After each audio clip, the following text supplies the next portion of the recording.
ہوتی ہے تو اس کے اندر ایک ایمانی قوت پیدا ہو جاتی، اور اسی کی تعریف ہے وہ ہر چیز پر قدرت رکھتا ہے۔ جب یہ یقین ہو جائے مومن کے دل میں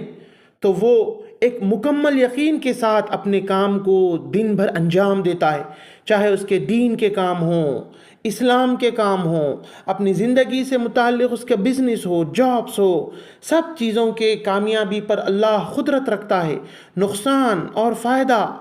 صحت اور بیماری، ان سب چیزوں پر اللہ کی قدرت ہے۔ یہ جتنا ایمان مضبوط ہوگا مومن اتنا مضبوط ہوگا۔ اس کے بعد دیکھیے سبحان اللہ، اللہ کی پاکی بیان کرتے ہیں، جتنے قسم کے شرک ہوتے ہیں اللہ کے ساتھ ان سب کا انکار ہے اس کے اندر۔ والحمدللہ، جب ہم اللہ کی تعریف کرتے ہیں تو اللہ ہمیں مزید دے گا، زیادہ دے گا اس کی نعمتوں کو اس دنیا میں، چاہے دین پر عمل کی توفیق ہو، چاہے دنیا کی دوسری چیزیں ہوں، اس کے